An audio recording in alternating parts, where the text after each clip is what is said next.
Middle ഈസ്റ്റിനെ ഒന്നടങ്കം അതീവ ഗുരുതരമായ ഒരു ആഗോള യുദ്ധഭീതിയിലേക്ക് തള്ളിവിട്ടുകൊണ്ട് ഗൾഫ് മേഖലയിൽ നിന്നും ഞെട്ടിക്കുന്ന മറ്റൊരു യുദ്ധവാർത്ത കൂടി പുറത്തു വന്നിരിക്കുകയാണ്.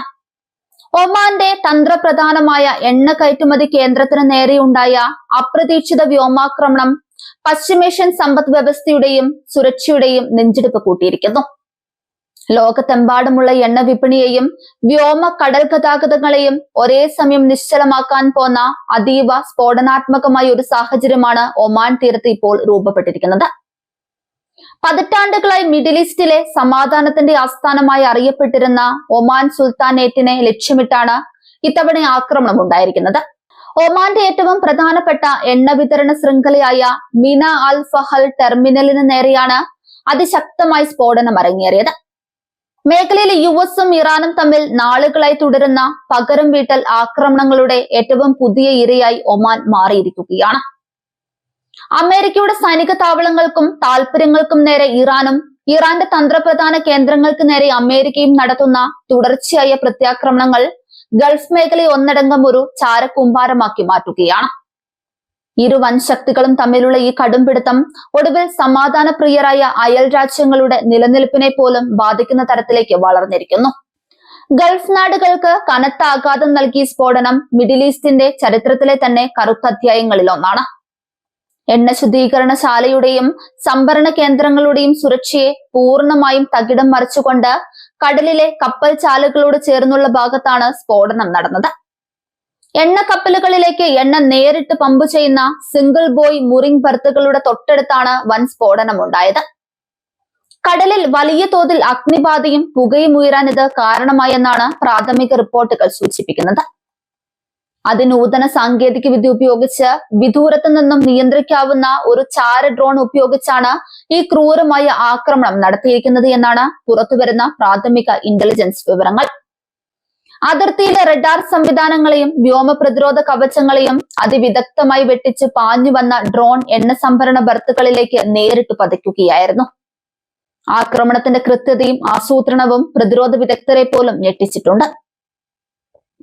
ഈ വൻ ദുരന്തത്തിന് തൊട്ടു പിന്നാലെ ഒമാൻ ഭരണകൂടം അതീവ ജാഗ്രതയോടെയുള്ള അടിയന്തര നടപടികളിലേക്ക് കടന്നു കഴിഞ്ഞു. സുരക്ഷാ മുൻകരുതലുകളുടെ ഭാഗമായി തങ്ങളുടെ ഏറ്റവും പ്രധാനപ്പെട്ട മിന അൽ ഫഹൽ ടെർമിനലിൽ നിന്നുള്ള എല്ലാത്തരം എണ്ണ കയറ്റുമതിയും ഒമാൻ താൽക്കാലികമായി നിർത്തിവച്ചിരിക്കുകയാണ്. സ്ഫോടനത്തെ തുടർന്നുണ്ടായ നാശനഷ്ടങ്ങൾ പൂർണ്ണമായി വിലയിരുത്താതെയും മേഖലയിലെ സുരക്ഷ ഉറപ്പാക്കാതെയും ഇനി എണ്ണ വിതരണം പുനഃസ്ഥാപിക്കില്ലെന്ന കടുത്ത നിലപാടിലാണ് ഒമാൻ അധികൃതർ. ആക്രമണം നടക്കുന്ന സമയത്ത് ഒമാൻ തീരക്കടലിൽ ലോകത്തെ പ്രമുഖ കമ്പനികളുടെ നിരവധി കൂറ്റൻ സൂപ്പർ ടാങ്കറുകൾ എണ്ണ നിറയ്ക്കാനായി നങ്കൂരമിട്ടിട്ടുണ്ടായിരുന്നു.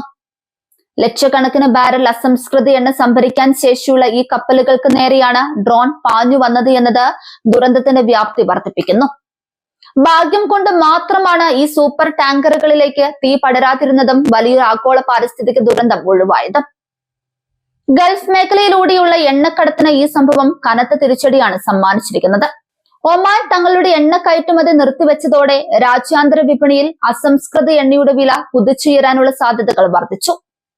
ഊർജ ആവശ്യങ്ങൾക്കായി മിഡിൽ ഈസ്റ്റിനെ അമിതമായി ആശ്രയിക്കുന്ന ഏഷ്യൻ യൂറോപ്യൻ രാജ്യങ്ങളുടെ സമ്പദ് വ്യവസ്ഥയെ ഇത് നേരിട്ട് ബാധിക്കും. വിപണിയിൽ പെട്ടെന്നുണ്ടാകുന്ന ഈ ഇന്ധനക്ഷാമം വരും ദിവസങ്ങളിൽ ആഗോളതലത്തിൽ വലിയ വിലക്കയറ്റത്തിന് കാരണമായേക്കാം. നയതന്ത്ര തലത്തിൽ ഒമാന് നേരെയുണ്ടായ ഈ ആക്രമണം വലിയൊരു രാഷ്ട്രീയ ചർച്ചയ്ക്ക് തുടക്കമിട്ടിട്ടുണ്ട്. യുഎസിനും ഇറാനും ഇടയിൽ പലപ്പോഴും സമാധാന ചർച്ചകൾക്ക് വേദിയൊരുക്കുകയും ഇരുപക്ഷത്തോടും തുല്യമായി സൗഹൃദം പുലർത്തുകയും ചെയ്യുന്ന രാജ്യമാണ് ഒമാൻ. എന്നിട്ടും ഒമാന്റെ തന്ത്രപ്രധാനമായ എണ്ണ കേന്ദ്രം ആക്രമിക്കപ്പെട്ടു എന്നത് മിഡിൽ ഈസ്റ്റിലെ സംഘർഷം എത്രത്തോളം അനിയന്ത്രിതമായി പടരുകയാണ് എന്നതിന്റെ വ്യക്തമായ തെളിവാണ്. ഇനി ഒരു രാജ്യത്തിനും ഈ യുദ്ധഭീതിയിൽ നിന്ന് മാറി നിൽക്കാൻ കഴിയില്ലെന്ന സന്ദേശമാണ് ഇത് നൽകുന്നത്. അമേരിക്കയുടെ ഭാഗത്തു നിന്ന് ഈ ആക്രമണത്തിനെതിരെ കടുത്ത പ്രതികരണങ്ങളാണ് വരുന്നത്. ഒമാൻ തീരത്തെ സമാധാനം തകർക്കാൻ ശ്രമിക്കുന്ന ശക്തികൾക്ക് നേരെ ശക്തമായ സൈനിക നടപടി ഉണ്ടാകുമെന്ന് വാഷിംഗ്ടൺ മുന്നറിയിപ്പ് നൽകി കഴിഞ്ഞു. ഗൾഫ് മേഖലയിലെ പ്രധാന കപ്പൽ പാതകളുടെയും എണ്ണ കപ്പലുകളുടെയും സുരക്ഷ ഉറപ്പാക്കാൻ അമേരിക്കൻ നാവികസേന കൂടുതൽ യുദ്ധക്കപ്പലുകൾ ഒമാൻ കടലിലേക്ക് നിയോഗിച്ചേക്കാം. ഇത് വരും ദിവസങ്ങളിൽ യുഎസ് ഇറാൻ സൈനിക ഏറ്റുമുട്ടലുകളുടെ തീവ്രത വർദ്ധിപ്പിക്കും. അതേസമയം ഗൾഫ് സഹകരണ കൗൺസിൽ അംഗരാജ്യങ്ങൾ ഒമാന് പൂർണ്ണ പിന്തുണയുമായി രംഗത്തെത്തിയിട്ടുണ്ട്. ഒമാന്റെ പരമാധികാരത്തിനു മേലും സാമ്പത്തിക ഭദ്രതയ്ക്ക് മേലും ഉണ്ടായ ഈ കടന്നുകയറ്റത്തെ സൗദി അറേബ്യ, UAE തുടങ്ങിയ രാജ്യങ്ങൾ ശക്തമായ ഭാഷയിലാണ് അപലപിച്ചത്.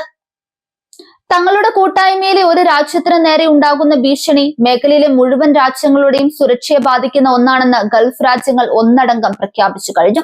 ആക്രമണത്തിന് ഉപയോഗിച്ച ഡ്രോണിന്റെ ഉറവിടം കണ്ടെത്താനുള്ള അതീവ രഹസ്യമായ അന്വേഷണം ഒമാൻ സൈന്യത്തിന്റെ നേതൃത്വത്തിൽ പുരോഗമിക്കുകയാണ്. സ്ഫോടനം നടന്ന സ്ഥലത്തു നിന്നും ലഭിച്ച അവശിഷ്ടങ്ങൾ ഫോറൻസിക് ബാലിസ്റ്റിക് പരിശോധനകൾക്കായി മാറ്റിയിട്ടുണ്ട്. ഇറാന്റെ പിന്തുണയുള്ള ഏതെങ്കിലും പ്രാദേശിക സായുധ ഗ്രൂപ്പുകളാണോ അതോ മറ്റേതെങ്കിലും ശക്തികളാണോ ഇതിന് പിന്നിലെന്ന് ഔദ്യോഗികമായി സ്ഥിരീകരിക്കാൻ ഒമാൻ ഇതുവരെ തയ്യാറായിട്ടില്ല. ഈ സംഭവം ആഗോള കപ്പൽ ഗതാഗത മേഖലയിലും വലിയ അങ്കലാപ്പ് ഉണ്ടാക്കിയിട്ടുണ്ട്. ഹോർമുസ് കടലിടുക്കിനോട് ചേർന്നുള്ള ഈ മേഖലയിൽ കപ്പലുകളുടെ സുരക്ഷ ഉറപ്പാക്കാൻ ഇൻഷുറൻസ് കമ്പനികൾ പ്രീമിയം തുക വൻതോതിൽ വർദ്ധിപ്പിക്കാൻ സാധ്യതയുണ്ട്. ഇത് അന്താരാഷ്ട്ര ചരക്കുകടത്ത് ചെലവ് വർദ്ധിപ്പിക്കുന്നതിനും ആഗോള വ്യാപാര ശൃംഖലയിൽ കനത്ത മന്ദഗതി ഉണ്ടാക്കുന്നതിനും കാരണമാകും. ഐക്യരാഷ്ട്രസഭയും വിവിധ യൂറോപ്യൻ രാജ്യങ്ങളും ഒമാൻ തീർത്ത ഈ ആക്രമണത്തിൽ കടുത്താശങ്ക രേഖപ്പെടുത്തിയിട്ടുണ്ട്. US-ഉം ഇറാനും തങ്ങളുടെ വ്യക്തിപരമായ ശത്രുത മാറ്റിവെച്ച് അടിയന്തരമായി വെടിനിർത്തലിന് തയ്യാറാകണമെന്നും ഗൾഫ് മേഖലയെ പൂർണ്ണമായ ഒരു നാശത്തിലേക്ക് തള്ളിവിടരുതെന്നും ഐക്യരാഷ്ട്രസഭ ആവശ്യപ്പെട്ടു. എന്നാൽ ഇരുപക്ഷത്തു നിന്നും നയതന്ത്ര ചർച്ചകൾക്കുള്ള യാതൊരു ലക്ഷണങ്ങളും നിലവിൽ കാണുന്നില്ല.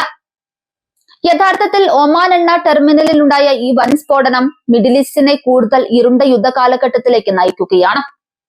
സമാധാനത്തിന്റെ പാതകൾ പൂർണ്ണമായും അടയുകയും വെടിയുണ്ടകളും ഡ്രോണുകളും ഗൾഫ് ആകാശത്തെ കീഴടക്കുകയും ചെയ്യുമ്പോൾ ലോകം വലിയൊരു സാമ്പത്തിക സുരക്ഷാ പ്രതിസന്ധിയാണ് അഭിമുഖീകരിക്കുന്നത്.